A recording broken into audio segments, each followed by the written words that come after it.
and then Anthony Dasher. Hey, Kirby, can you hear me now? Yeah, I got you now. I didn't want to look at me too long. Okay.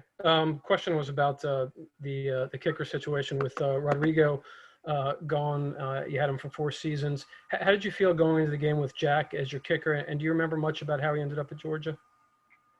I thought he did a tremendous job. He had a lot of composure.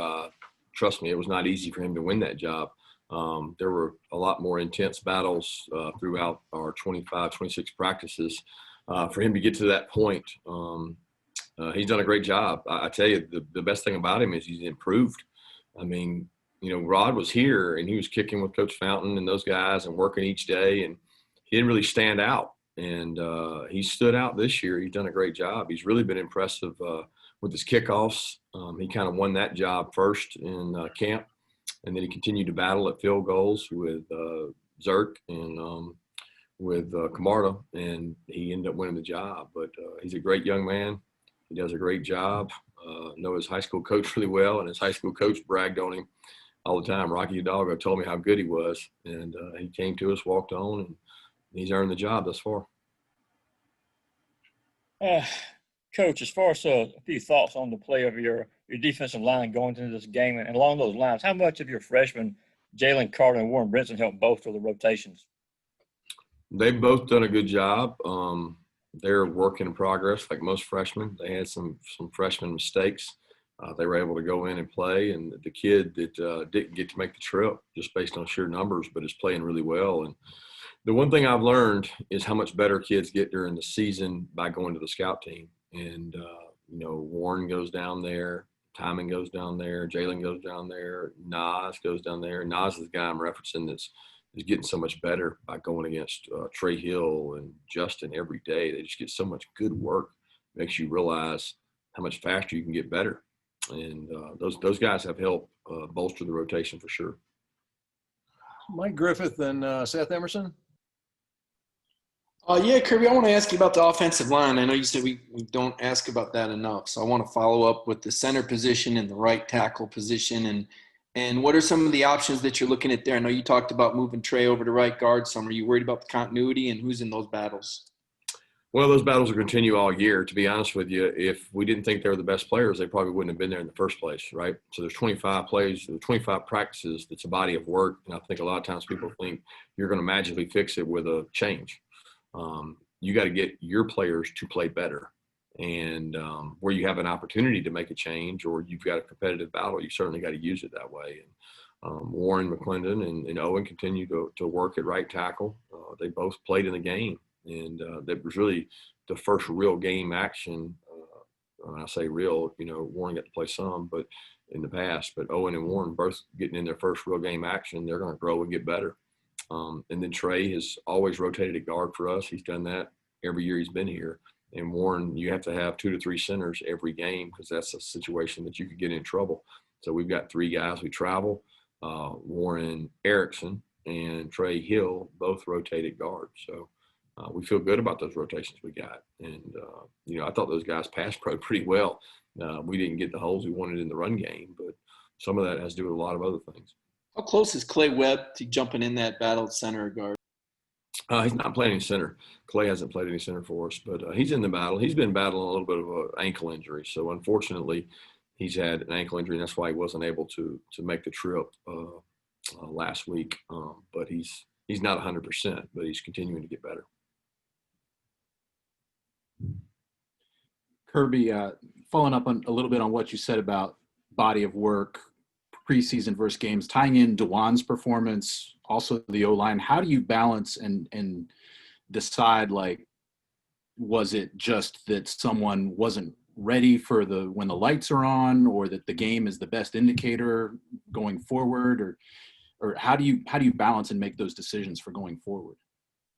Again, that's why I wasn't tremendously upset after the game, because I've seen the body of work. So when you're sitting there with 25 practices under your belt, you've seen some practices that probably looked something like what we did out there. And then I've seen some that didn't.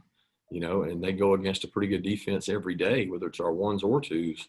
So we've had days that were like that, where we're one play away, one penalty, one thing. So I don't get overly emotional about it. I try to say, well, look, we got to get better at what we got to do. But I look at the scrimmages as this games, and we had 3 of those, and then we've had 1 game. And that's the body of work you try to go by, and the practices you go by. You try to make the best decisions for your team and your organization off of it. How about Chip Towers and then Dean Legge? Coach, I don't know about the status of Trey McKitty. Perhaps you could update us on him a little bit. But in your tight ends in general, yeah, that looks like a pretty good group all of a sudden. And specifically, if you could comment on John Fitzpatrick, a guy who's obviously he's been there, and he finally gets his first career TD catch in that game. Yeah, Trey was able to practice some, what's today, Tuesday? So he practiced a little bit Monday, did some light work, didn't get to do a lot of stuff. And then today he increased that a little bit more. So he's coming along nicely. He's got a chance to play. I mean, it's one of those deals that you'd like to get some really good live action before you go out there in the game. I don't know if we're going to get a chance to do that, but he's certainly improved and getting in better shape. That group's worked really hard. Coach Hartley's done a good job with them. I thought Fitz has had a really good camp. He got dinged up in one of the scrimmages and missed a little time. So it's almost like he was just getting back when we got ready for this game week. And I think if he had the entire camp, he would be even further along. But what's happened between Fitz being out a little and Trey being out a little is Darnell's got a ton of work, and so has Brett Seither. So those guys are getting a lot of reps. Kirby, today Gus said that y'all had probably the most talented overall team in the league. Do you think that's accurate, and how do you think that's assessed across the league when y'all look at other programs? I think if you ask somebody the week of the game, the team they're playing will have the most talent in the league. And then next week, that team will have the most talent. And then the next week, that team will have the most talent. And that's called coach speak. So thanks, Gus. He has the most talent in the SEC himself.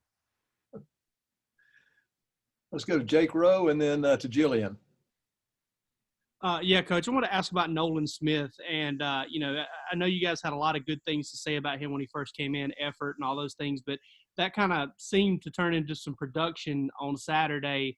How much has he grown for you? And, that outside linebacker room in general, it seemed like Nolan and Jermaine and Aziz all played a ton on Saturday. Yeah, they all have roles. They all have different strengths, and they feed off of each other. They're a fun group to coach. I think Coach Lanning does a great job. They're very prideful in their performance, and that's the way it should be within your unit. We try to find more ways to use them in our defense and be creative about creating roles for them that cause problems for the offense. So I'm very pleased with those guys. Nolan is fun to coach. He's full of spirit. He's never had a bad day, and he's fired up out there on the practice field. And he's one of those guys you just like to coach. I mean, he texted me the other night and said, "Can I go to the scout team? I'm not getting enough reps. I'm having to rotate among 3 guys. I want more reps. Can I go get reps on the scout team?" That's just the kind of kid he is. Hey, Coach. So Arkansas's receivers found plenty of space early on, and then now this Saturday against receivers like Seth Williams that looked pretty solid during their game. How big of a worry is that coming into this game? Well, they have the most talent in the SEC, so I'm very concerned when it comes to their receiving core and their talent level. It always worries me when you play Auburn. They've got great players. They've got a quarterback that can get the ball to those guys. Chad's doing an unbelievable job of moving guys around and putting them in spots that they're not normally in. So they've got their skill level at receiver is really good. Jed May or Brannon, either one of you from Macon, one of you go ahead. Hey, Kirby, I wanted to ask you about the Auburn-Georgia rivalry itself. Can you recall some moments where you were able to realize or you were involved in the history of that rivalry, and just do you ever think about the history and the value of it?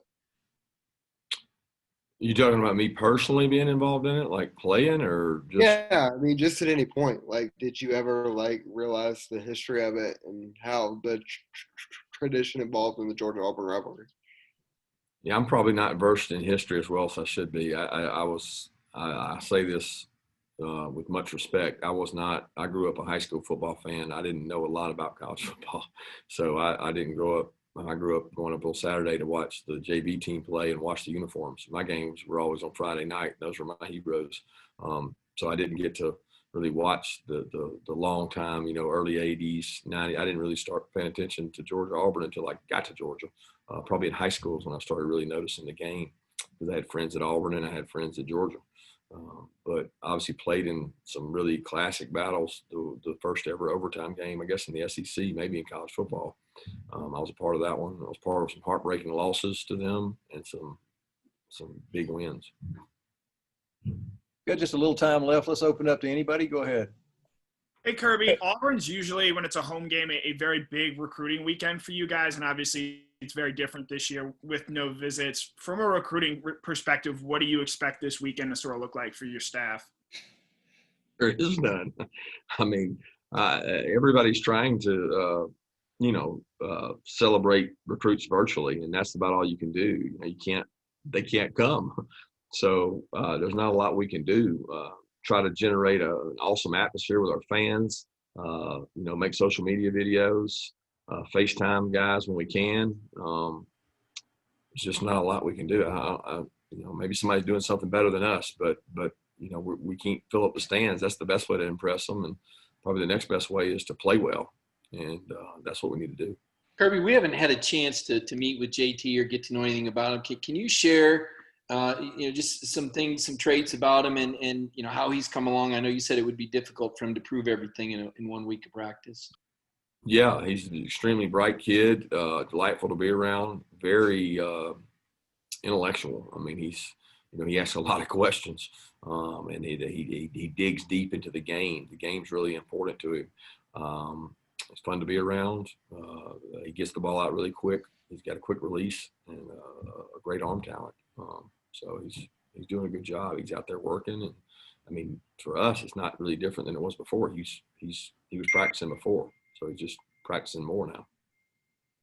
Coach, just one quick follow-up about JT. Obviously, he traveled to Arkansas last week. It wasn't clear. Why was the decision made to let him go to that game last week? The hopes that he would be cleared. Yeah.